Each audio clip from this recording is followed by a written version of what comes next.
은혜와 사랑이 충만하신 하나님 아버지 감사합니다. 저희들에게도 오늘도 이렇게 은혜를 주시기 위해서 저희들에게 은혜 장소로 인도해 주시면 감사합니다. 저희들 이제 마음을 열고 하나님 찬양으로 예배를 시작합니다. 하나님 저희들 찬양을 기뻐 받으시고 이 예배 가운데 하늘의 문을 여시고 저희들에게 할례 없는 그 하나님의 사랑을 흠뻑 젖을 수 있도록 은혜 베풀어 주시옵소서. 예배를 통해서 우리 심령이 또 육신의 연약함이 다시 온전하게 될 줄 믿습니다. 은혜 허락하여 주시옵소서. 감사드리며 예수님의 이름으로 기도를 드립니다. 아멘. 우리가 찬송가 82장, 통일 찬송가 90장 성부의 어린 양이 찬양되겠습니다.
이어서 찬송가 197장, 통일 찬송가 178장 은혜가 풍성한 하나님을 찬양드리겠습니다.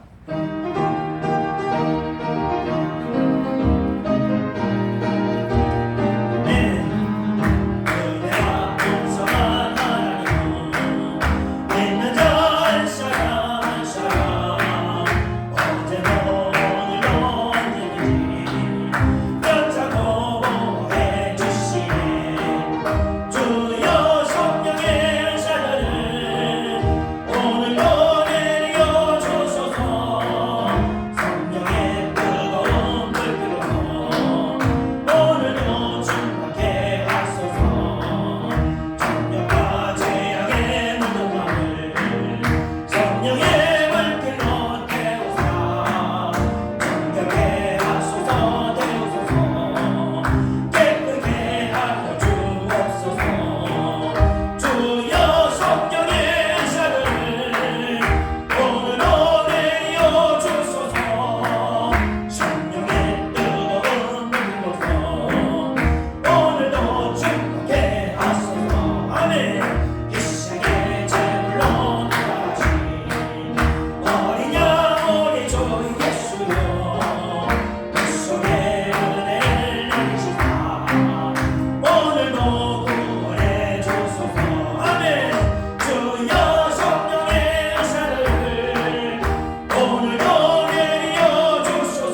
찬송가 280장, 통일 찬송가 338장, 천부여 의지 없어서 우리 찬양드리겠습니다.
이어서 찬송가 304장, 통일찬송 404장, 그 크신 하나님의 사랑 찬양드리겠습니다.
2장 애국 나팔 소리에 찬양드리고 오늘 예배를 위해서 다 같이 기도하겠습니다. 찬송가 360장입니다.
말씀 가운데 아버지 은혜밖에 허락하여 주시옵소서. 저희들 아버지와 저희들이 아버지 어려운 가운데 있사옵니다. 아버지 모든 어려움의 원인이 무엇인지는 아버지 말씀을 통해 깨닫게 하시고 아버지 우리가 각자 기도하는 가운데 아버지 성령께서 조명하셔서 우리 심령 안에 아버지 문제점들을 발견하고 이 문제를 우리가 더 이상 매인 것이 아니라 이 문제를 극복하고 이겨낼 수 있는 아버지 믿음을 얻을 수 있도록 역사하여 주옵소서. 성령께서 우리의 힘을 도와주시옵소서. 우리의 능력을 더 입히셔서 우리가 능력으로 아버지 우리 육신의 약함을 이기고 승리할 수 있도록 역사하여 주옵소서. 오늘 예배 가운데 아버지 우리 심령이 강건함을 얻기를 원합니다. 우리 심령이 아버지 성령의 은혜로 말미암아 아버지 굳건해지기를 원합니다. 그 어떤 마귀들의 권세의 경관 진리를 할지라도 우리가 넉넉히 부수고 이길 수 있도록 역사하여 주옵소서. 이 예배로 말미암아 우리가 다시 아버지 은혜 받기를 원하오니 주여 역사하여 주시옵소서. 감사드리며 예수님의 이름으로 기도드립니다. 아멘. 다같이 사도신경으로 시간을 공유하겠습니다. 전능하사 천지를 만드신 하나님 아버지를 내가 믿사오며 그 외아들 우리 주 예수 그리스도를 믿사오니 이는 성령으로 잉태하사 동정녀 마리아에게 나시고 본디오 빌라도에게 고난을 받으사 십자가에 못 박혀 죽으시고 장사한 지 사흘 만에 죽은 자 가운데서 다시 살아나시며 하늘에 오르사 전능하신 하나님 우편에 앉아 계시다가 저리로서 산자와 죽은 자를 심판하러 오시리라. 성령을 믿사오며 거룩한 공예와 성도가 서로 교통하는 것과 죄를 사하여 주시는 것과 몸이 다시 사는 것과 영원히 사는 것을 믿사옵나이다. 아멘. 오늘 예배를 대표해서 서수경 원장님께서 대표를 기도하시겠습니다.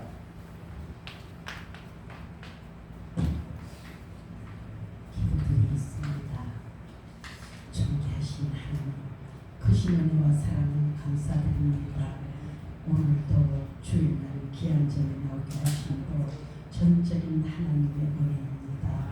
오늘도 하늘이 열리고 성령 충만하여 저희들에게 영적인 길이 열리는 귀한 은혜 아버지 허락되게 하여 주옵소서. 저희들 죄 지은 이대로 주님 앞에 나왔습니다. 우리의 연약함을 아시는 주님, 우리를 용서하시고 얼음같이 단단한 저희들의 마음을 성령의 물로 녹여주시옵소서.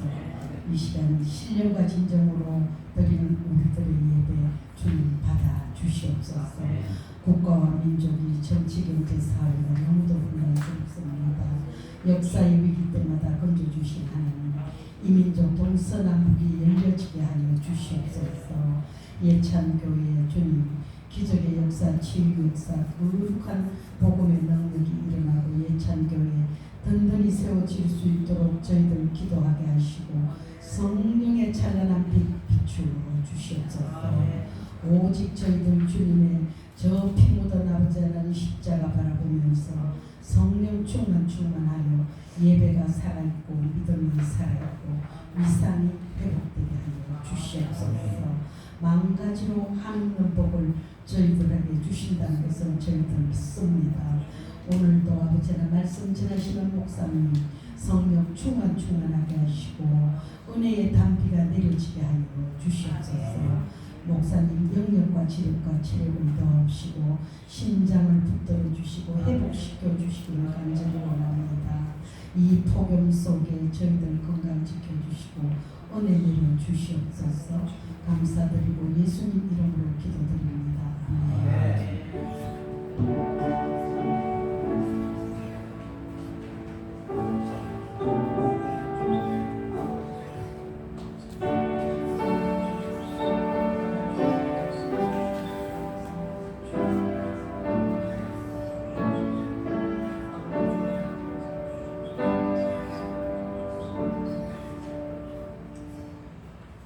하나님 말씀 보겠습니다. 하나님 말씀은 하박국 2장 12절에서 20절입니다. 하박국 2장 12절에서 20절. 구약성경 1304페이지입니다. 구약성경 1303페이지입니다. 1303페이지. 구약성경 1303페이지 하박국 2장 12절에서 20절입니다. 하박국 2장 12절에서 20절. 구약성경 1303페이지입니다. 1303페이지 하박국 2장 12절에서 20절. 같이 읽고 우리 한 목소리를 읽겠습니다. 12절 시작. 피로 성읍을 건설하며 우리로 성을 건축하는 자에게 화 있을진저. 민족들이 불탈 것으로 수고하는 것과 나라들이 헛된 일로 피곤하게 되는 것이 만군의 여호와께로 말미암이 아니냐. 이는 우리 바다를 넘음같이 여호와의 영광을 인정하는 것이 세상에 가득함이라. 이웃에게 술을 마시게 하고 자기의 분노를 더하여 그에게 취하게 하고 그 학자를 드러내려 하는 자에게 화 있을진저. 내게 영광이 아니요 수치가 가득한즉 너도 마시고 너의 할례같이 아니한 것을 드러내라. 여호와의 오른손의 잔이 내게로 돌아올 것이라. 더러운 욕이 내 영광을 가리리라. 이는 내가 레바논에 강포를 행한 것과 짐승을 죽인 것 곧 사람의 피를 흘리며 땅과 성읍과 그 안의 모든 주민에게 강포를 행한 것이 내게로 돌아오리라. 새긴 우상은 그 새겨 만든 자에게 무엇이 유익하겠느냐. 부어 만드는 우상은 거짓 스승이라. 만든 자가 이 말하지 못하는 우상을 의지하니 무엇이 유익하겠느냐. 나무에게 깨라 하며 말하지 못하는 돌에게 일어나라 하는 자에게 화 있을진저. 그것이 교훈을 베풀겠느냐. 보라, 이는 금과 은으로 입힌 것이지요. 그 손에는 생기가 도무지 없느니라. 오직 여호와는 그 성전에 계시니 온 땅은 그 앞에서 잠잠할지니라 하시니라. 아멘. 네, 오늘은 하박국 2장 두 번째 시간입니다. 오늘 내용은요, 지난 지난주에 이어서 바빌론의 악행을 이제 말씀하시고 그에 대한 결과를 예언하시게 된 내용입니다. 이 악행에 대한 심판을 이제 선포하는 내용들이 12절부터 이어지게 됩니다. 이 하박국서의 핵심 맥락은요, 악한 자가 벌을 받게 되는 것이 이 왕고의 진리임을 선포하는 내용이기 때문입니다. 그래서 씨를 뿌리면 그 뿌린 대로 거두게 된다는 말씀을 계속 하시게 됩니다. 다시 말씀드리지만 이 뿌린 대로 거두는 원리를 볼 때 모든 문제의 원인이, 그래서 나에게 있는 모든 문제의 원인은 나에게서 비롯된 것이라는 것을 우리가 깨닫고 그것을 회개하면서 우리가 변화되지 않는 이상 우리에게 닥친 이 문제들은요 해결되지 않는다는 점을 우리는 이 원리 안에서 발견해야 되는 겁니다. 이 말씀을 통해서 우리는 그래서 우리 자신을 돌아볼 수 있어야 하는 겁니다. 그리고 우리가 지금 멈추지 않고 있는 우리의 잘못된 부분들을 멈추고 우리가 돌이켜야 하는 것입니다. 그래야 우리에게 의한 어떤 재앙이 있을 때 그 재앙이 멈춰지는 것이고, 또 다시 우리에게 그 하나님의 복이, 은혜가 다시 임하게 되는 것입니다. 자, 그럼 오늘 이 바벨론의 어떤 죄악상들을 하나님께서 심판하신다고 선포하시는지 우리가 살펴보면서 그 안에서 우리의 잘못된 모순들을 발견하는 시간을 갖고자 합니다. 자, 그럼 우리 다 같이 12절을 한번 읽어보면서 공부를 하겠습니다. 12절 시작. 비록 성읍을 건설하며 의리로 성을 건축하는 자에게 다 있을진저. 아멘. 자, 먼저 이 바벨론의 행악에 대해서 첫 번째는 피로 성읍을 건설하는 것이라고 이해하고 있습니다. 이 피로 성을 건설한다는 것은 이 백성들의 이 고뇌를 짜내면서 이 성읍을 건설한다는 것입니다. 그런 자들에게, 그런 지도자들에게 심판이 임한다라고 말씀하십니다. 이 역사적으로 볼 때 제국의 통치자들이나 이 독재자들은 특징이 있는데, 이들은 바로 스스로를 신과 같이 이렇게 높인다는 점과, 또 하나 자신의 어떤 역적들을 당기기 위한 어떤 대형 토목 공사들을 시행한다는 것입니다. 이들은요, 이 땅에서 시간이 끝나면 정말 아무 의미도 없는 그런 건축물들이나 동상을 세우면서 자신의 이름을 세상에 남겨놓기를 원한다는 것입니다. 그런데 문제는 그 과정에서 그 일들을 감당하기 위해서 제국의 황제들은 또 노예들을 학살하기도 하고 학대하기도 하고, 또 노예들을 확보하기 위해서 힘없는 민족들을 침략해서 그 사람들을 노예로 잡아가서 그들을 마치 소모품처럼 희생시키면서 오직 자신의 영광을 나타내는 그런 건축물들을 짓는데 이들을 사용한다는 겁니다. 바벨론 제국을 만들었던 이 느부갓네살 왕도 자신의 위엄을 세상에 눈높이고 자신의 위엄을, 이 영광을 나타내기 위해서 그도 성을 건축하게 되었습니다.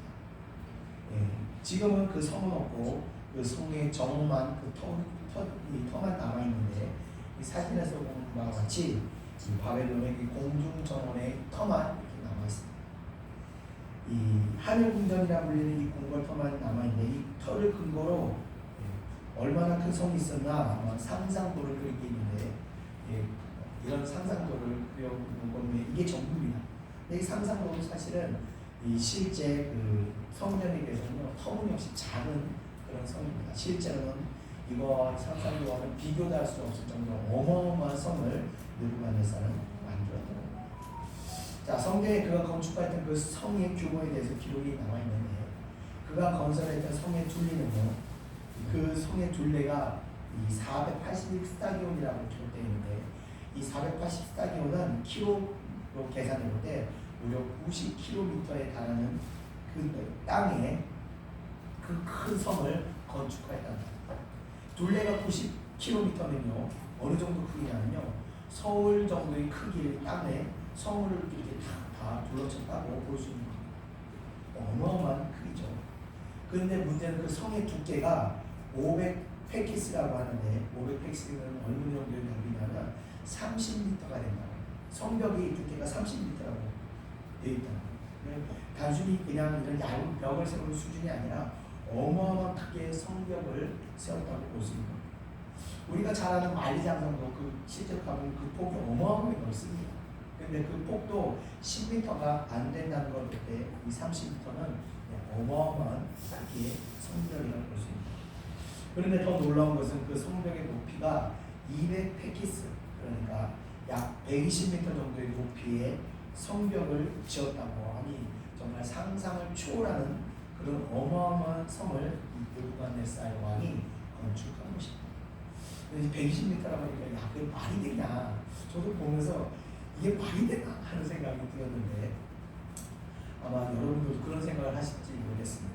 그런데 밑에 있는 사진에서 보는 마치 이집트의 피라미드를 보면요, 120m 성벽도 그렇게 불가능한 것은 아닌 것 같습니다. 이집트 피라미드가 바벨론 성과 시대적으로 큰 차이가 없는 거의 동시대의 건축물이라고 볼 때 이런 건축이 가능했던 그 당시의 시대는 굉장히 문명이 발달했던 그런 시대였다는 것을 우리가 알 수 있습니다.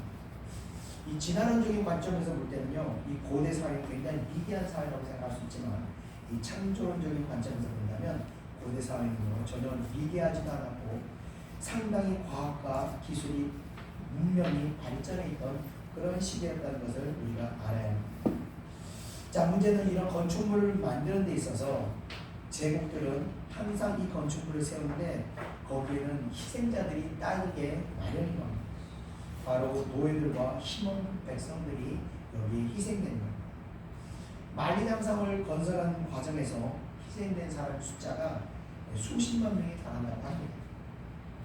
장성을 산꼭대기 이렇게 세우다 보니까 건설 과정에서 필연적으로 사망 사고들이 발생하게 되는데 이 사람이 죽게 되면 그 시신을 산꼭대기에서 어떻게 처리할 수가 없기 때문에 그냥 그 성의 기초에다가 그냥 묻어버린다고 합니다.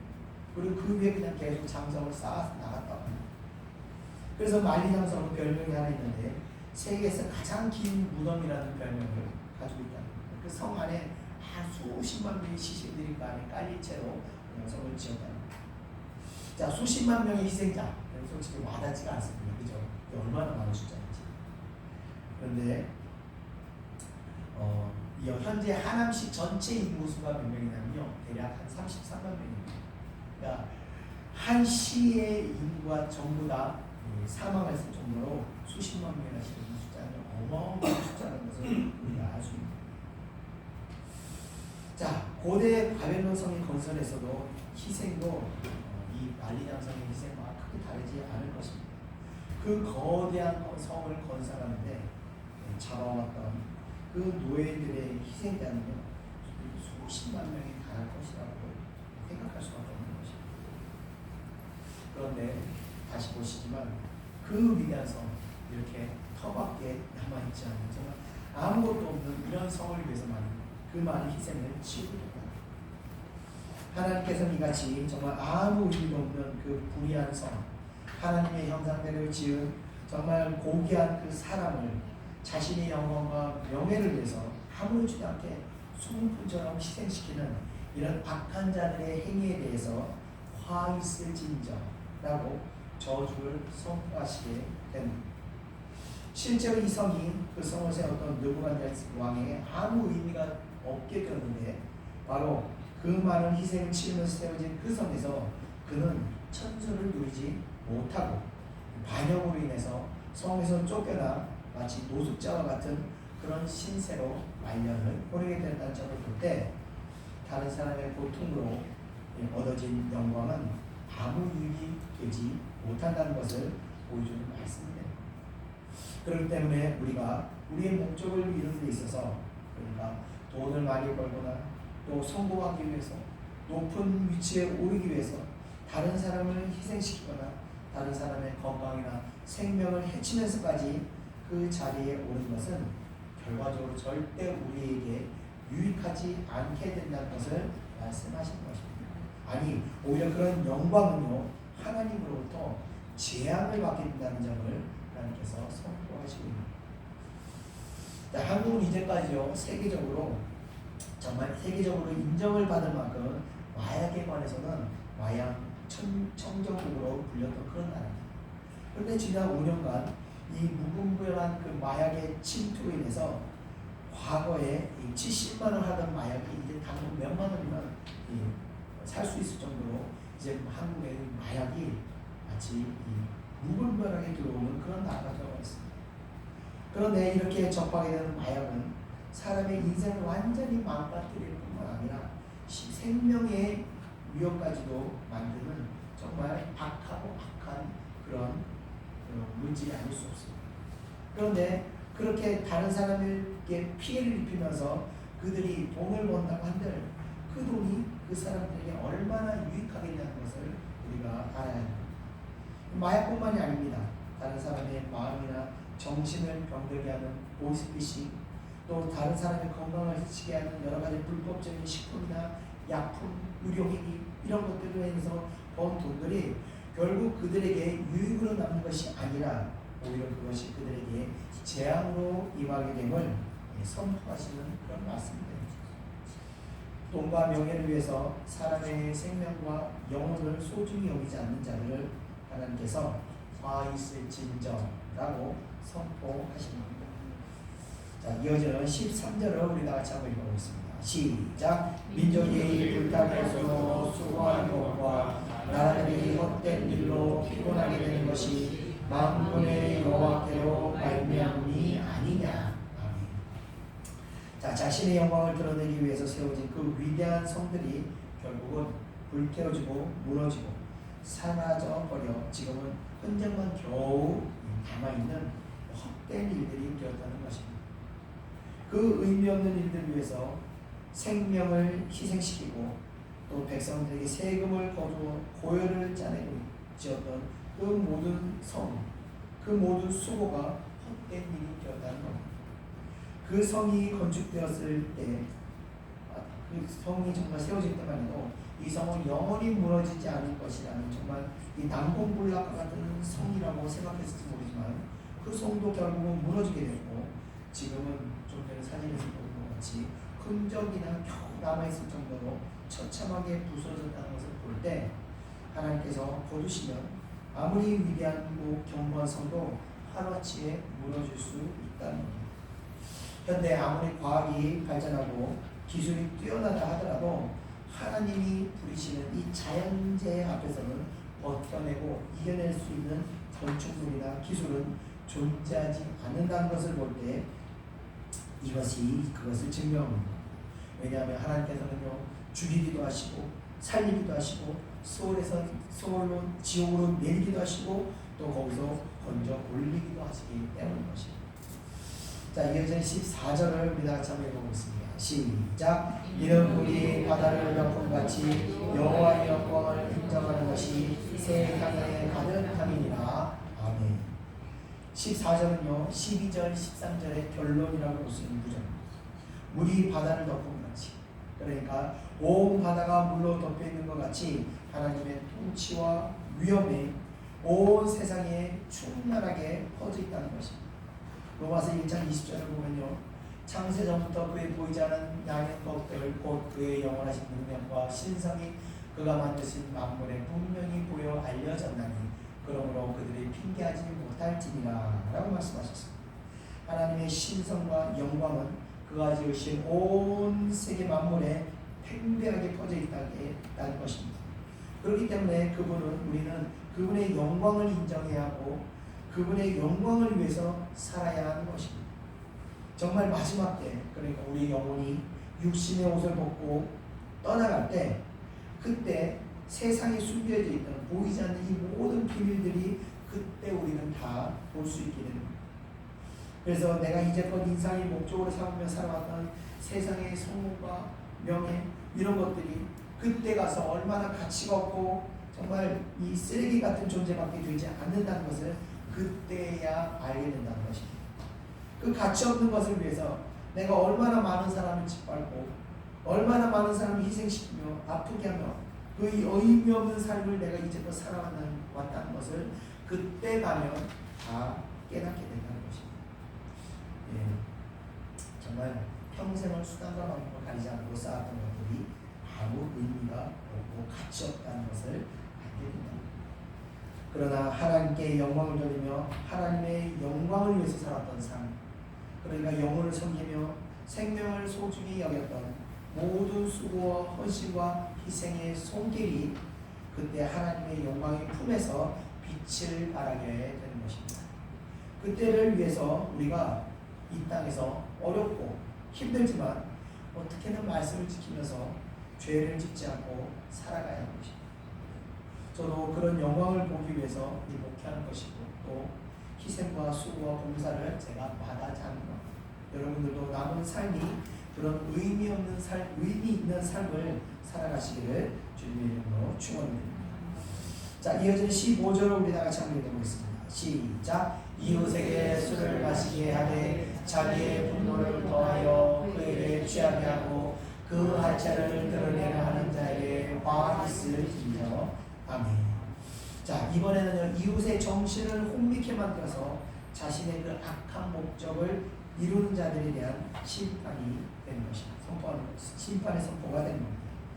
자, 악한 자들은요, 사람들이 좋아하는 것을 미끼로 주고 그들의 정신을 흐리게 만들어서 올바로 판단하지 못하게 하고 마치 술에 취한 사람처럼 만들어 버리고 그리고 나서 그들을 통해 자신의 목적을 이룬다는 것입니다.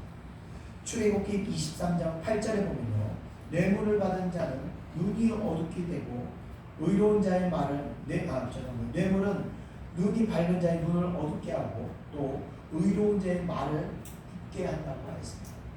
악한 자들은요, 자신들의 목적을 이루기 위해서 적대나 뇌물로 사람들을 매수하게 되는데, 돈에 약한 사람은 돈으로, 명예에 약한 사람은 명예로, 또 이성에 약한 사람은 이성으로 그들의 그 약한 부분을 채워주게 되면서 대접을 할 때 그 대접받는 사람은 그때부터 이 정신세계의 변화가 일어납니다.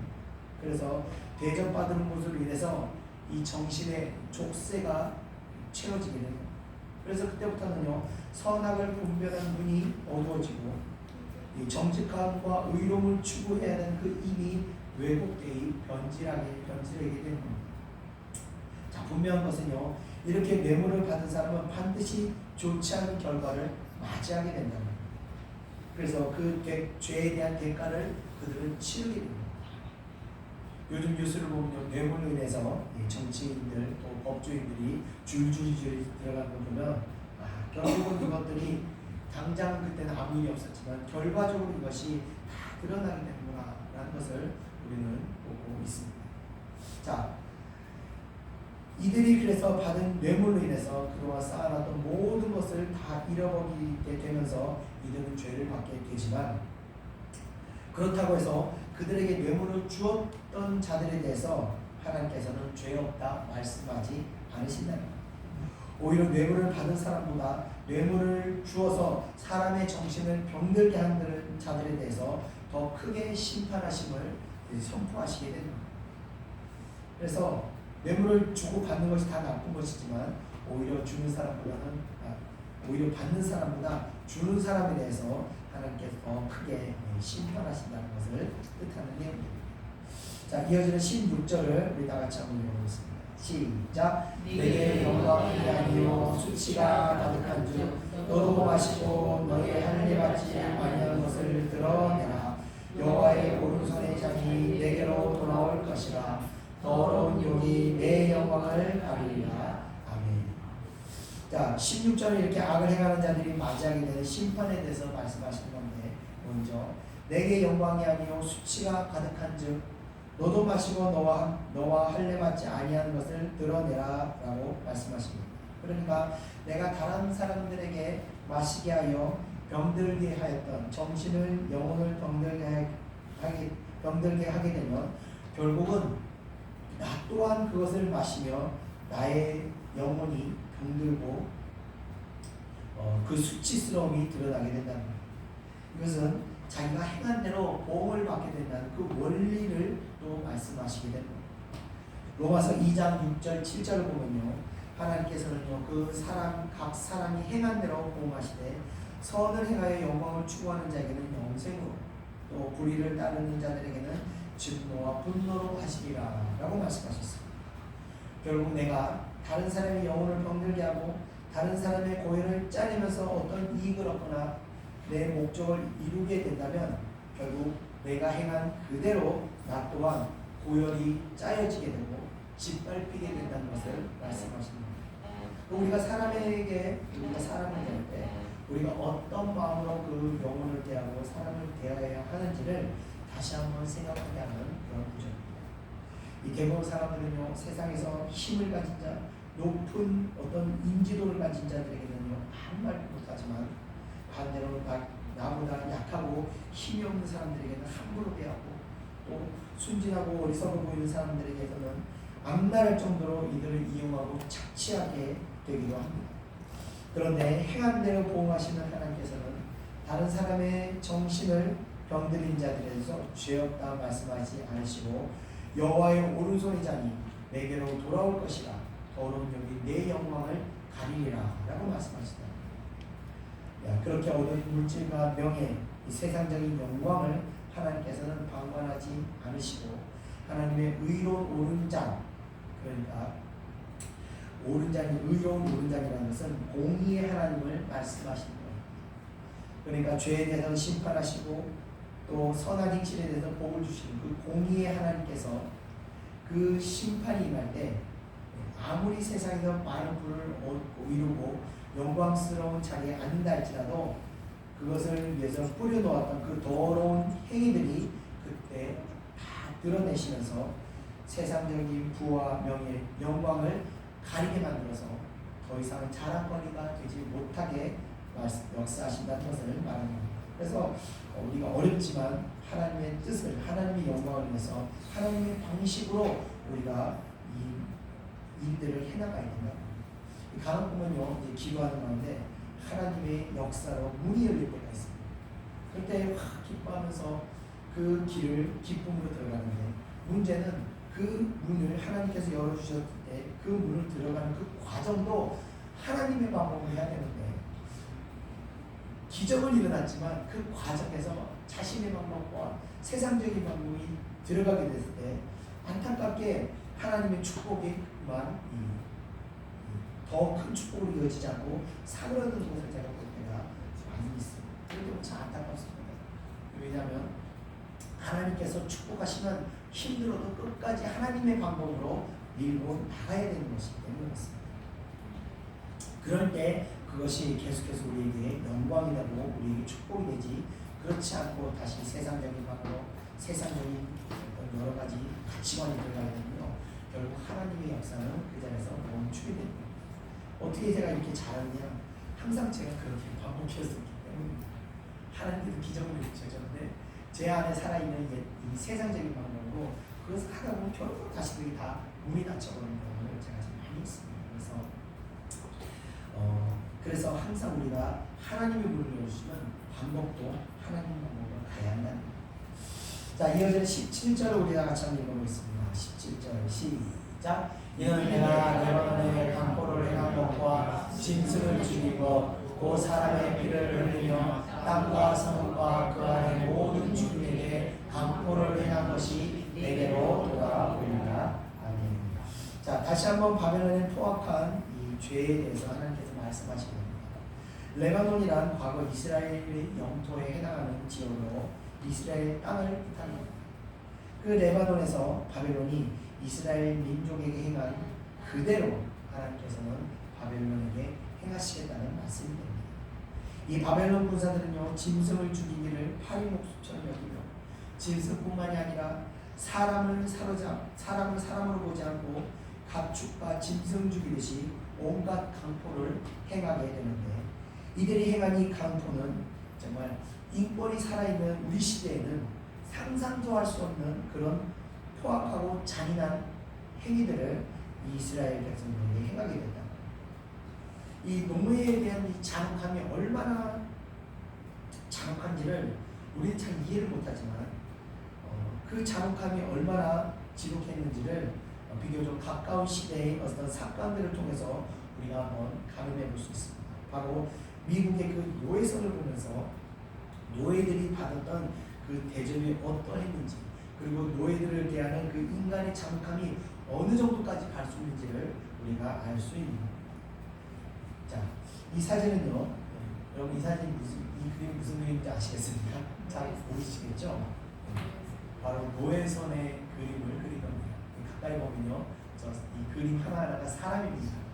사람을 이렇게 벽하게 진짜처럼 척척척 꾸겨 넣어가지고 배 안에 가득 싣고 노예선에서 미국으로 이제 아메리카 대륙으로 이동했던 겁니다.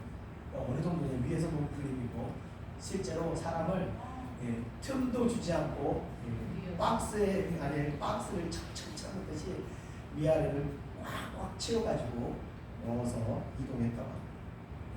저렇게 저런 상태로 노예선에서 노예들이 이동했다고 하는데, 자, 주로 이제 서아프리카 해안 지역에서는 노예들이 아메리카 대륙으로 이렇게 수출되는데 마치 사람을 진짜처럼 차곡차곡 포개서 빈틈이 없이 저 상태로 대서양을 건너게 된다고 합니다.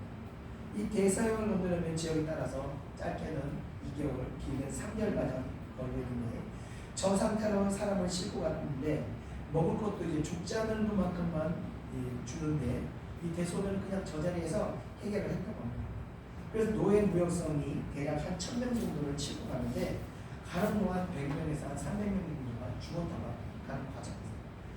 물론 죽은 사람은 그 자리에서 그냥 바다로 던져버린 거예요. 하나님의 형상대로 창조한 사람이 더 이상 사람이 아니라 물건이나 가축에 불과한 그런 취급을 받게 되었던 겁니다. 이 바벨론의 잔혹함도 이보다 더했으면 더했지 결코 덜하지 않았을 거라고 생각합니다. 그런데 힘이 있을 때 그 같은 폭력과 학살을 주지하지 않았던 이 바벨론도 하나님의 말씀과 같이 그대로 되돌려 받게 되는데, 하나님께서는요 메데바사라는 제국을 다시 부흥시키고 바벨론을 쇠약하게 만드시면서 결국 이 메데바사에 의해서 바벨론도 잔혹하게 학살당하고 무자비한 폭력으로 이 바벨론 백성들은 노예로 전락하게 되면서 멸망합니다. 자, 이어지는 18절을 우리 다 같이 한번 읽어보겠습니다. 시작. 세계의 우상은 그 세계 만든 자에게 무엇이 유익하겠느냐? 부어 만든 우상은 거짓 스승이라 만든 자가 이 말하지 못하는 우상을 의지하니 무엇이 유익하겠느냐? 아멘. 18절은 악을 행하면서 성공한 모든 사람들의 결론에 해당하는 구절입니다. 먼저 이렇게 악을 행하는 자들에 대해서 하나님께서 말씀하시기를 세계 우상은 그 세계 만든 자에게 무엇이 유익하겠느냐라고 말씀하십니다. 이 사람은 본질적으로요 이 종교성을 가지고 있습니다. 그래서 전 세계 어느 나라 민족을 망라하고 종교가 없는 곳이 단 한 군데도 없다는 것을 볼 때 정말 사람은 종교성을 가지고 있는 존재라는 것을 알 수 있습니다. 그래서 어느 지역을 가든 기독교든 불교든 아니면 무당이나 아니 산신을 섬기든 태양신을 섬기든 무엇이든 간에 이 섬기든지 간에 어떤 민족도 종교 없는 민족은 존재하지 않습니다. 왜냐하면 사람은요 짐승과 다르게 영을 가지고 있기 때문에 이 영은 본질적으로 어떤 영적 공급을 필요로 하기 때문에 어떤 영이든지 간에 영적 공급을 요구하고 있는 것입니다. 그런데 기독교와 같이 내려놓고 포기하고 죽어져야 하는 종교는요 사실 다른 것이 힘들기 때문에 매력이 없는 것이 사실입니다. 왜냐하면 그렇게 사는 것이 육신을 가진 상태에서 너무 힘이 들기 때문에 그런 것입니다. 그러나 이방신을 섬기게 되면요 이 이방신은 기독교의 중심과 다르게 욕심, 탐욕, 욕망을 그대로 간직한 채 그냥 복을 구하며 섬기기 때문에 그 이방신을 섬기는 것은 그렇게 어렵지가 않습니다. 아니 오히려 그 욕망이 그 신을 더욱더 열심히 섬기게 만들기 때문에 무당이나 우상을 섬기는 사람들이 기독교인들보다도 더 열심히 섬기는 것을 우리는 볼 수 있는 겁니다. 그러나 십계명의 첫 번째 말씀과 같이 우상을 섬기는 자들에 대해서 하나님께서는 3, 4대까지 그 죄를 물을 것이라고 말씀하신다는 겁니다. 결국 우상을 섬기는 것은요 나에게 유익이 없을 뿐만 아니라 오히려 나와 나의 후손들에게까지도 크나큰 죄를 범하게 된다는 사실을 말씀하시게 됩니다. 또 보면요 간혹 나는 무교인데요 나는 예수 믿고 누구도 신을 믿지 않습니다. 또 과학이 발전한 시대에 신을 믿는다는 것은 너무 어리석은 일입니다 라고 말하는 사람도 있습니다. 그러나 이 발전한 과학을 믿는 사람이 믿는 것도 이것도 이 과학을 우상시하는 그런 또 다른 종교 형태가 되는 것입니다. 신이 없다고 믿는 것도 그 또한 신념이기 때문에 결국 믿음을 바탕으로 한 어떤 신앙이 되는 것입니다. 결국 무교라고 하는 사람들도 그 내면을 들여다보면 그 내면에는 무엇인가 품고 있는지 품고 있는 어떤 영적인 존재라는 것을 부정하지 못하게 됩니다. 그러나 그렇게 의지하고 섬기는 모든 것들의 결과적으로 우리에게 아무 유익이 없는 것임을 하나님께서 말씀하신 겁니다. 자, 그와 같이 고대 왕국도 한결같이 우상을 섬겨왔었습니다. 그들은 신을 위해서 성전을 짓고 왕궁을 비롯한 중요 장소마다 우상의 동상을 세워서 그것을 섬기게 하였습니다. 그 유명한 이 파르테논 신전이나 또는 이 아테미 신전, 이런 신전들 대부분 그들의 신을 섬기던 그 성전이었다는 것을 볼 때 얼마나 제국들이 우상을 열심히 섬겼는지를 알 수 있는 겁니다. 자, 지금 북한에는요 김일성 동상이 세워져 있는데 20m, 4m에서 20m 가량 되는 그 대형 동상인 북한에 한 19개가 있고요. 그 외에도 일반 사람 크기 정도의 동상은 전국 주요 장소마다 한 80개가 있다고 합니다. 그런데 동상 외에도 이 갖가지 바위와 나무에 김일성을 찬양하는 문구나 그 그림을 장식하는 것은 이로 셀 수도 없을 정도로 많은 점을 볼 때 얼마나 북한이 이 우상을 열심히 섬기는 자들인지를 우리가 알 수 있는 부분입니다. 자, 그러나 그 모든 우상은 하나님께서 거짓 스승이라 만든 자가 이 말하지 못하는 우상을 의지하니 무엇이 유익하게 되냐라고 말씀하시게 됩니다. 거짓 스승, 이 우상들 통해서는 아무것도 깨닫고 배우지 못한다는 겁니다. 아무 유익이 없는 것입니다. 무익한 데서 끝나는 것이라면 다행인데 이것이 오히려 재앙이 임하게 된다고 말씀하시게 된다는 겁니다. 자, 이어지는 19절 한번 읽어보겠습니다. 시작. 나무에게 깨라 하며 말하지 못하는 돌에게 일어나라 하는 자에게 와 있을진저 그것이 교훈을 베풀겠느냐. 보라, 이는 금과 은으로 입힌 것인즉 그 속에는 생기가 도무지 없느니라. 아멘. 자, 우상은 무생물인 돌, 나무, 금속 등으로 만들어진 것이기 때문에 아무 의미가 없는 것입니다. 생명력 또한 없기 때문에 이 우상들이 우리에게 아무런 영적인 공격도 줄 수가 없는 그야말로 하나의 물건이 불과한 것입니다. 더더욱 이런 물건은 우리에게 진리를 가르치며 교훈을 베풀면서 깨달음을 줄 수도 없는 것입니다. 이것들은 인격체가 아니라 단지 사물에 불과하기 때문에 생명력과 생기가 없는 그저 무익한 물건뿐인 것입니다. 자, 그럼에도 그런 우상을 섬기는 것은 어리석은 선택이 아닐 수 없으며 그것이 어리석은 행위로 끝나는 것이 아니라 그것으로 재앙이 임한다는 것을 하나님께서 선포하시게 되는데 그 재앙은 그 우상을 섬겼던 그 한 사람으로 끝나는 것이 아니라 십계명 대로 하면 3대, 4대까지 그 재앙이 내린다는 것이 문제랍니다. 3세대가 재앙을 받게 됩니다. 사실상 그 가문은요 다시는 회복 불가능한 상태가 되기 때문에 그 자손 중에서는 다시는 빛을 본다는 것이 사실상 불가능하게 됩니다. 이 북한을 탈북한 탈북민들은 하나같이 김정일과 김정은을 욕합니다. 그런데 가장 우두머리인 김일성에 대해서는요 이 탈북민들도 하나같이 좋은 감정을 가지고 있습니다. 정작 나라와 민족을 이 멸망의 자리에 올려놓았던 이 장군인데도 불구하고 이 북한 사람들은 김정일의 김일성에 대해서 어떤 좋은 감정과 어떤 우상을 그 마음 가운데 여전히 품고 있는 것을 알 수가 있습니다. 왜냐하면요 이들은 어린 시절부터 아버지의 수령님 동지를 마음의 신으로 섬기면서 자라왔기 때문에 마음속에 있는 그 우상이 쉽게 사라지지 않기 때문에 그런 것입니다. 북한은 온 나라와 백성들이 그래서 김일성을 신으로 섬기며 살았기 때문에 그 결과적으로 북한은 70년간 그러니까 3, 4대가 저주를 받은 나라로 하나님께서 만드셨습니다. 이미 북한은요 스스로 힘으로는요 이 붕괴될 수밖에 없는 지경에 이르게 되었습니다. 아마 남한이 없었다면요 북한은 벌써 중국의 식민지로 넘어가 버렸을 것입니다. 이 같은 민족 안에서 하나님을 섬기는 선택과 우상을 섬기는 선택을 한 결과는 이 한민족처럼 분명하게 보여주는 결과가 또 어디 있겠습니까?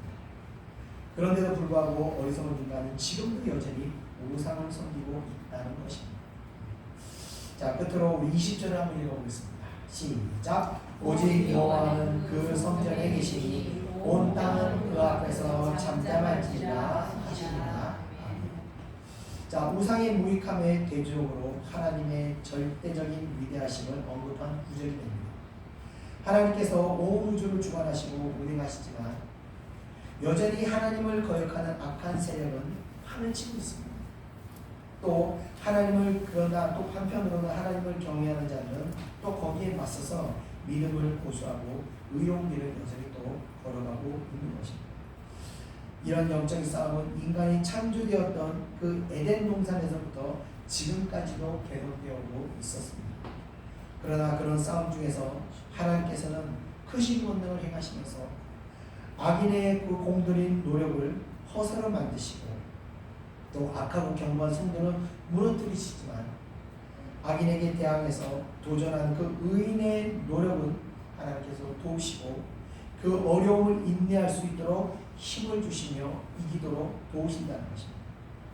결과적으로 20절은요 하나님께서는 모든 강탈자들에게는 심판의 선언이고 그 의로운 자들에게는 도움의 손길이 된 것입니다.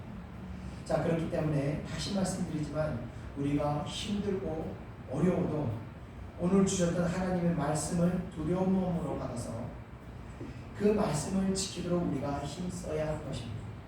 우리가 하나님의 말씀을 벗어나면 그 벗어나는 것으로 끝나는 것이 아니라 우리의 영혼과 삶에 지대한 영향을 미치게 된다는 것입니다. 저는 이런 하나님을 두려워하는 마음으로 저는 항상 살아가고 있습니다. 늘 하나님의 어떤 이 마음을 살피고 내 심령이 하나님께서 벗어나진 않나 좀 벗어나게 되었을 때 이러다 하나님이 심판이면 어떡하나 이 두려운 마음으로 저는 다시 은혜의 안으로 은혜의 자리로 속히 들어가고 기도의 자리로 들어가면서 다시 거듭나는 하나님의 은혜 가운데 들어간 이유도 바로 이런 하나님의 어떤 역사심을 제가 두려운 마음을 갖고 있기 때문에 그런 것입니다. 그러나 하나님을 두려워하지 않는 사람은요 악을 행하는 데 있어서 망설임이 없습니다. 그리고 훗날 그들은 자신이 지은 죄에 대한 심판을 겪으면서 고통스러운 나날을 보내게 되는 겁니다. 하나님은 뿌린대로 거두는 심판의 원리를 우리는 두려운 마음에 새겨야 합니다. 한 분이 얼마 전에 저하고 상담하면서 큰 돈을 그대로 날려버리고 있습니다. 그런데 그분이 그 돈을 쌓은 데까지 정말 많은 어떤 불법적인 행위들을 행하는 것을 제가 알고 있었습니다. 그래서 저 그 얘기를 들으면서 하박국의 말씀이 그때 그 원리가 깨달아서 그렇게 불법적으로 벌었던 돈을 저렇게 다 하나님께서 날려버리게 만드시는구나 하는 걸 보면서 참 안타까웠습니다. 그래서 우리가 지금 우리가 그분뿐만이 아니라 우리 자신도 지금 우리가 어떤 문제를 당하고 있을 때 어떤 어려움을 당하고 있을 때 이 문제의 원인이 우리 자신에게 있었다는 것을 우리가 깨달아야 합니다.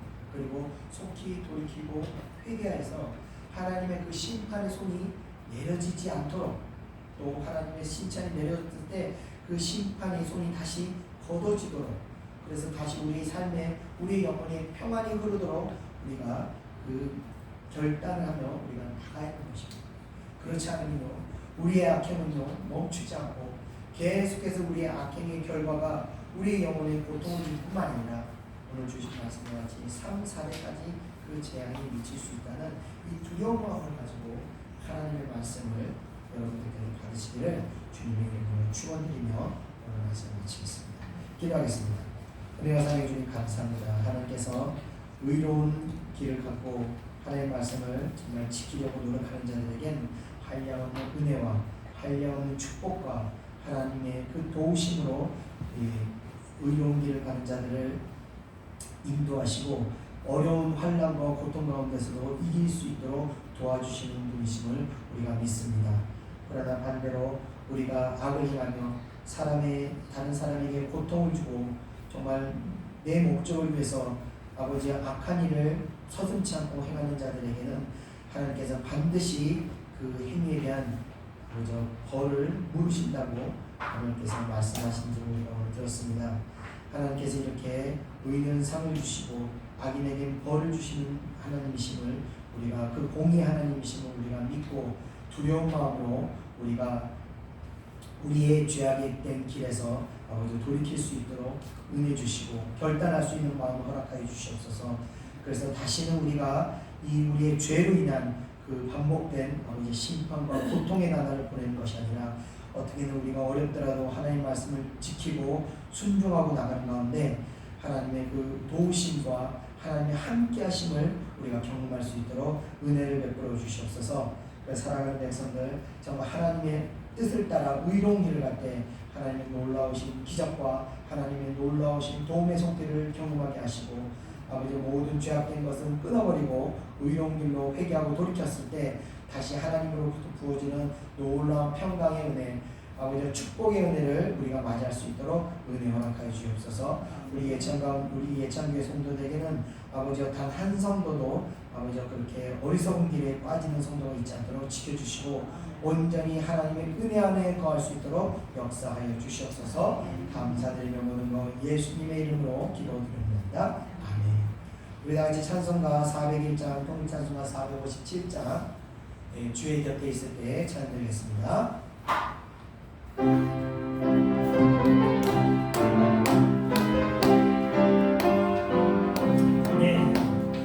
주의 곁에 있을 때 마음이 흔들어오니 주여 내가 살 동안 인도하여 주소서.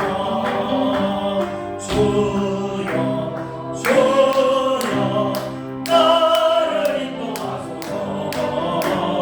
다른 세상 살 동안 주여 인도하소서.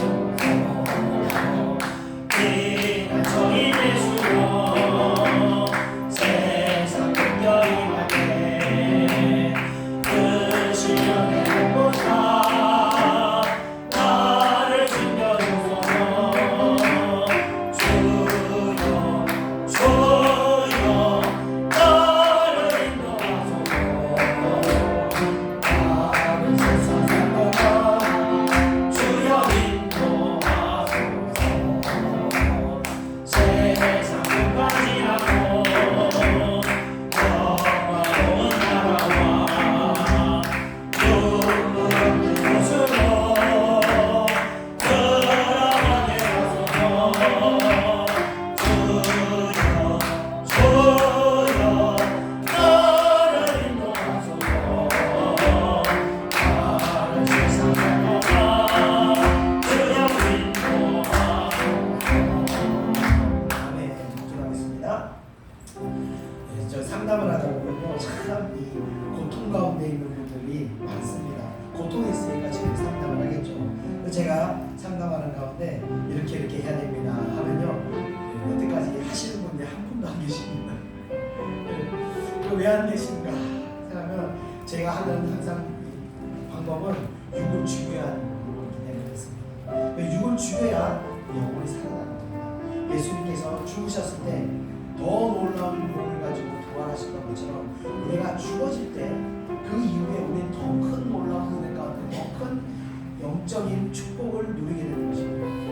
그런데 그게 사실 쉽지가 않습니다. 그래서 지금도 여전히 이 고통 가운데 계속 그 고통을 덜 떨쳐버리지 못하고 더 고통에서 이겨내지 못하고 계속 그 고통 가운데 신고하는 걸 볼 때 참 저는 안타깝기도 하고 정말 좀 죽어지면 좋겠어요. 그 마음이 있으면 안타깝고 있습니다. 저는요 예찬교 성도들이 정말 죽어지는 길을 우리가 갈 수 있는 그런 성도들에게 소망합니다. 저는요 날마다 죽어집니다. 죽어지고 어제도 죽어지고 제가 날마다 죽어질 때 하나님께서 그 가정에서 저는 하나님의 살리시는 역사, 더 높이시는 역사를 너무 많이 체험했습니다. 여러분들 죽어지시길 바랍니다. 여러분들 버리시길 바랍니다. 여러분들 포기하시길 바랍니다. 그래야 여러분들 영원히 살고 여러분의 가정과 여러분의 모든 사업과 직업들이 다 살아날 것입니다. 내려놓고 죽어지시길 바랍니다. 이 시간 우리가 기도하겠습니다. 나 정말 이것만은 포기 못하는데 하나님 그걸 하나님께 던지시기 바랍니다. 그걸 포기하면 여러분이 살아날 역사가 있습니다. 제가 장담합니다. 여러분들 이 시간 기도하면서 하나님 내가 지독하게 붙들고 있는 것들 아무튼 내려놓을 수 있는 일을 허락하여 주시옵소서. 우리 다 같이 동성으로 기도하겠습니다. 은혜와 사랑해 주님 감사합니다. 오늘도 우리가 아버지 내 자신을 십자가에 못 박아버리며 주님께 기도합니다. 아버지 주님께서 내려놓으라 포기하라 죽으라고 말씀하시고 자기를 부인하고 십자가를 짊어지라고 말씀하셨으나 아버지여 아직 나는 아버지 이것을 포기하지 못하고 내려놓지 못하여 아버지여 내 자신을 부인하고 십자가의 길을 돌아가지 못함을 아버지여 이 시간 고백합니다. 주님께서 이것을 내려놓고 죽어져야 아버지여 더 큰 축복 더 놀라운 은혜를 경험하게 한다고 말씀하셨음에도 불구하고 아버지의 육신의 연약함으로 말미암아 내가 아직 믿음이 연약함으로 말미암아 순종하지 못하고 있음을 이 시간 아버지여 고백합니다. 주여 이 어리석은 나를 용서하시고 아버지여 믿음을 주시옵소서. 더 큰 놀라운 은혜를 허락하사 아버지 하나님 말씀대로 순종할 수 있도록 은혜를 허락하여 주시옵소서. 육신의 연약함을 따라가는 것이 아니라 영적인 아버지 축복을 바라보며 저 높은 아버지여 하나님의 뜻을 바라보며 나아갈 수 있도록 은혜를 주시옵소서. 정말 하나님 우리가 죽어주고 우리가 포기하고 우리가 내려졌을 때 하나님께서 살리시는 역사를 역사하실 줄 믿습니다. 하나님께서 더 큰 축복으로 우리에게 주시고 내가 내려질 때 아버지 더 높이 하나님께서 우리를 올려 세우실 줄 믿습니다. 역사하여 주시옵소서. 아버지 믿음으로 나갈 수 있도록 사랑하는 백성들의 아버지 성령 충만함을 입게 하여 주옵소서. 기도하는 가운데 아버지 믿음으로 도전할 수 있도록 역사하여 주시옵소서. 세상 사람들의 말과 아버지 이성적인 판단을 버리고 믿음으로 나갈 수 있도록 역사하여 주시옵소서. 감사드리며 예수님의 이름으로 기도드립니다. 주여 주여 나를 인도하소서. 빠른 세상 살 동안 주여 인도하소서.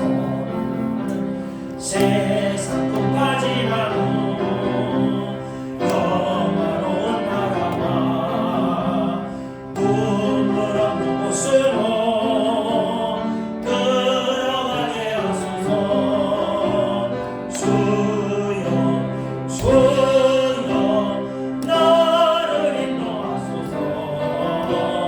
빠른 세상 살 동안 주여 인도하소서. 아멘. 이어서 찬송가 406장 통일찬송가 464장 원한 내용과 편히 실 곳은 실곡과 우리 찬양되겠습니다.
하겠습니다. 회개, 우리가 자꾸 회개해야 된다, 회개해야 된다고 제가 말씀드리는데, 이 회개라는 것은요, 회개라는 것은 완전히 뒤집어진 겁니다. 그러니까 예를 들면 이 색깔이 막 있는 물감이 그림에다가 흰색을 아무리 덧친다고 해서 하얗게 되지 않습니다. 더 지점을 좀 흐려진 분 하얗게 되지는 않습니다. 그건 회개가 아닙니다. 회개하기 위해서는요, 그 그림을 찢어버리고 하얀 종에다 색을 칠하는 것이 바로 회개입니다. 그 회개는요, 이전까지 행하던 것들을 완전히 끊어버리고 한순간에 돌이키는 겁니다. 그걸 계속 행하면서 그저 하나님의 은혜를 붙잡으려고 한 손에는 죄악을 붙들고 있으면서 한 손에는 하나님의 의를 붙드는 것은 그거는 회개가 아닙니다. 그것이 바로 타협입니다. 회개는요, 끊어버리는 겁니다.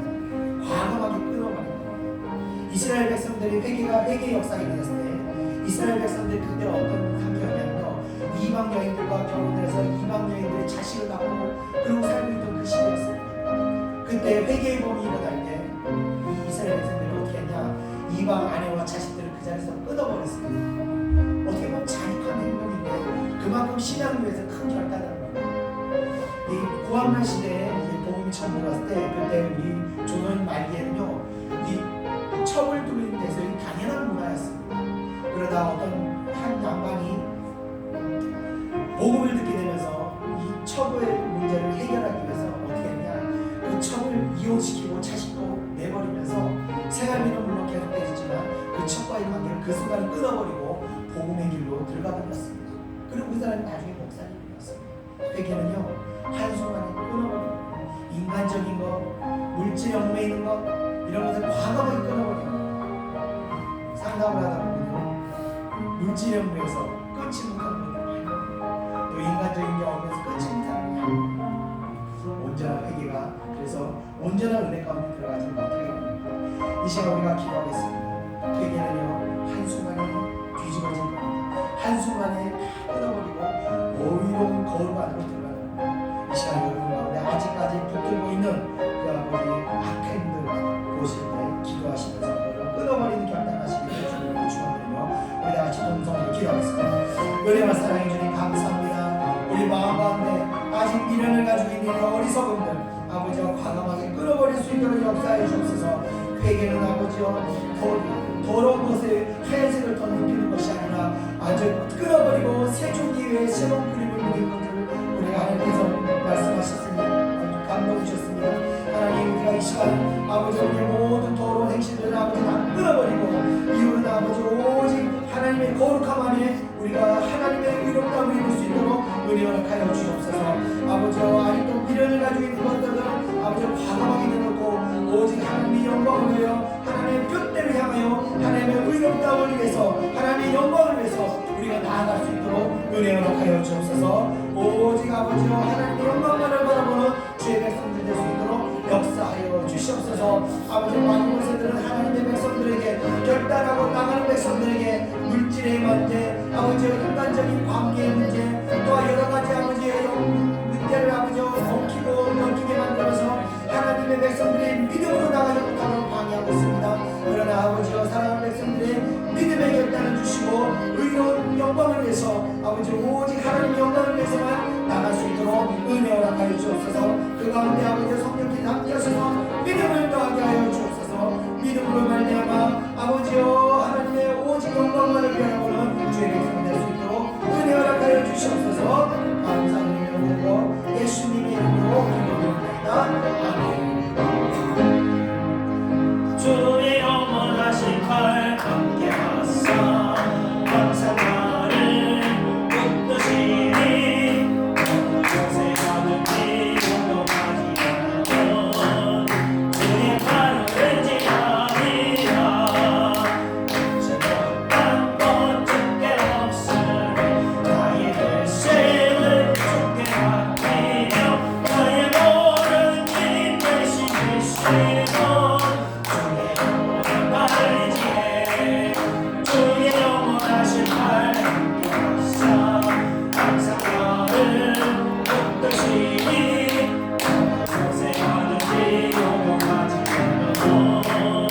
주의 팔을 의지하리라.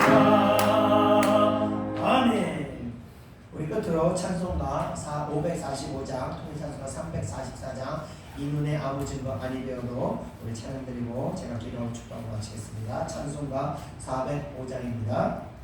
저는 405장입니다.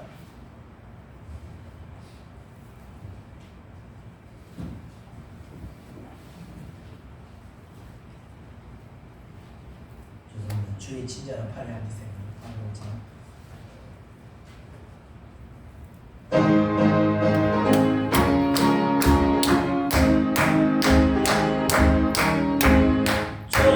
주의 친절한 팔에 앉으세 나는 영원하리니 항상 기쁘고 복이 되리니 다시 발에 앉으세 주의 팔에 다시 발에 앉으세 주의